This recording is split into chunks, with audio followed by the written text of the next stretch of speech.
Good morning class, कैसे हो सब लोग? प्रिपरेशन तो अच्छी से चल रही होगी आपकी। कल एग्ज़ाम है आपका बेटा, best of luck for your exam.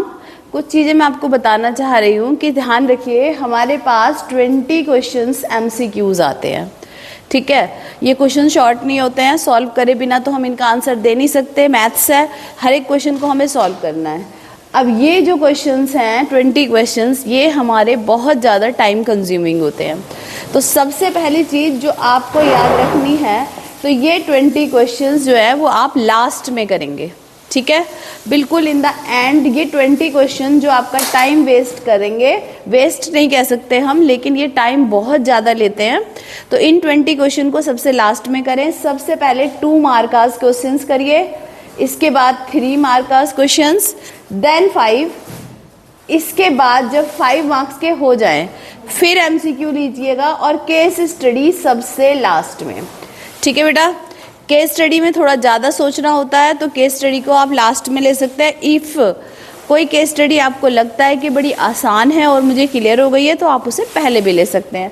ये आपका टाइम मैनेजमेंट आपको खुद देखना है क्वेश्चन के अकॉर्डिंग, लेकिन ये जरूर ध्यान रखिए कि जो आपका क्वेश्चन पेपर है वो पूरे 3 आवर्स का एग्जैक्ट नीड करता है।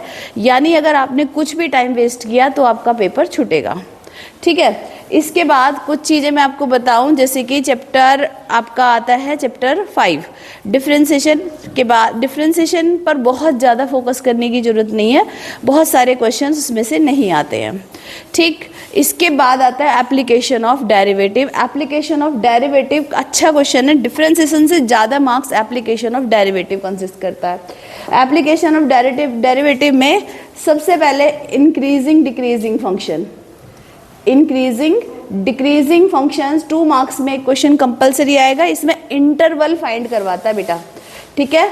इंटरवल वाले आपने देखा था कि f(x) आपको दे रखा है x² + 7x + 3, और आपसे पूछा कि वो इंटरवल जिसमें ये फंक्शन इंक्रीजिंग है, तो हम क्या करते थे, सबसे पहले f' निकालेंगे।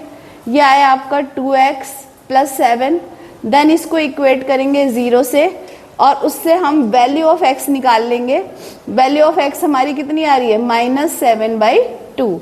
देन हम नंबर लाइन ड्रॉ करेंगे। नंबर लाइन पर चेक करिए -7/2 कहाँ आ रहा है, -7/2 इधर लिखा, इधर हमारे पास -∞, इधर +∞। हमारे पास 2 इंटरवल आ गए, एक -∞ टू -7/2 और एक -7/2 टू ∞, ठीक। फिर हमें चेक करना है कि हमारा जो f' है, इस f' की वैल्यू इस इंटरवल में कितनी है और इस इंटरवल में कितनी है। अगर मैं यहाँ पर -∞ से -7/2 तक की बात करूँ और मैं यहाँ पर वैल्यू रखूँ, तो मुझे पता चलेगा कि मेरा आंसर जो है वो नेगेटिव आएगा। और हमें मालूम है f' जब नेगेटिव होता है तो डिक्रीजिंग हो जाता है हमारा फंक्शन, ठीक है। तो फंक्शन हमारा डिक्रीजिंग हो जाएगा इस इंटरवल में, और इस इंटरवल में इंक्रीजिंग हो जाएगा। क्लियर हुआ? इस तरीके के क्वेश्चन जरूर करिएगा। इस तरह का एक 2 मार्क का क्वेश्चन आपका आता है। इसके बाद आते हैं next, maxima minima. Maxima minima में आपको मैंने वर्ड प्रॉब्लम्स बताई हैं, ठीक है। तो वर्ड प्रॉब्लम्स बिल्कुल अच्छे से कीजिएगा। मैंने आपको एक वर्कशीट भेजी है, और बेटा याद रखिए उसी में से ही एक क्वेश्चन कंपलसरी आएगा, 5 मार्क का क्वेश्चन। 5 मार्क्स के क्वेश्चन आपके कंपलसरी इसमें से आएंगे वर्ड प्रॉब्लम में, खास तौर पर जो ज्योमेट्री बेस्ड वर्ड प्रॉब्लम्स है, कुछ कोन वाले क्वेश्चंस हैं, कुछ सिलेंडर वाले क्वेश्चंस हैं। इन क्वेश्चंस को आप अच्छे से करिएगा, ये क्वेश्चन आते हैं सबसे ज़्यादा, ठीक है। इसके बाद अगर हम आगे चले एप्लीकेशन ऑफ डेरिवेटिव में इतना और नहीं है, इतना ही देखेंगे। इसके बाद आप आइए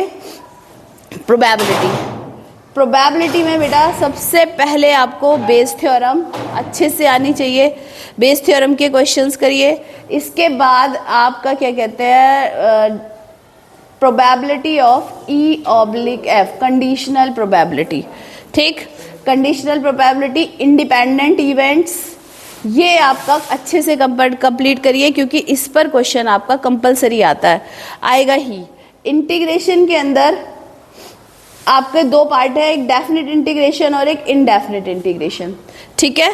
इनडेफिनिट इंटीग्रेशन, इसको बहुत अच्छे से तैयार करेंगे आप। 5 मार्क का एक क्वेश्चन यहीं से आता है, इनडेफिनिट इंटीग्रेशन, जिसमें लिमिट होती है यहाँ पर a और b। मैंने आपको डिफरेंट बताए केसेस होते हैं, 7 केसेस होते हैं लिमिट को चेंज करने के। तो इनडेफिनिट इंटीग्रेशन पे 5 मार्क का क्वेश्चन आ रहा है, इनको अच्छे से करिएगा। क्लास में जो क्वेश्चंस कराए हैं, एक ये था आपका limit integration of 0 to π/2 sin x dx, इस टाइप का क्वेश्चन, या एक था आपका log sin x, ठीक है, dx इन लिमिट 0 to π/2। एक क्वेश्चन आपने देखा था इस टाइप का क्वेश्चन, इसके बारे में मैं बात करना चाहूंगी। लिमिट 0 से π/2 cos x plus sin x upon में 1 plus sin x cos x, ठीक। इस क्वेश्चन के लिए मैंने आपको बताया था कि इस वाले पार्ट को इस तरीके से टी लेट करते हैं हम कि हमारा ये वाला जो पार्ट है ये dt के अंदर कैंसिल हो जाए, ठीक है। फॉर एग्जाम्पल हम यहाँ पर क्या लेट करें, अगर मैं लेट करती हूँ sin x minus cos x is equal to t, और इसका डिफ्रेंसिएशन करती हूँ तो ये हो जाएगा cos x plus sin x dx is equal to dt। तो ये वाला पोर्शन जो है वो मेरा dx के साथ ये क्या हो रहा है, ये dt में जा रहा है पूरा का पूरा, ठीक। और इस तरीके से ये क्वेश्चन मेरा बन जाने वाला है dt अपॉन 1 प्लस, अब sin x cos x की वैल्यू कहाँ से आएगी, जिसको आपने t लेट करा है ना, इसको स्क्वायरिंग बोथ साइड करिए, sin x cos x की वैल्यू निकालिए, sin x cos x की वैल्यू t² - 1 आएगी, पुट करिए, इंटीग्रेट करिए और आंसर निकालिए, ठीक है।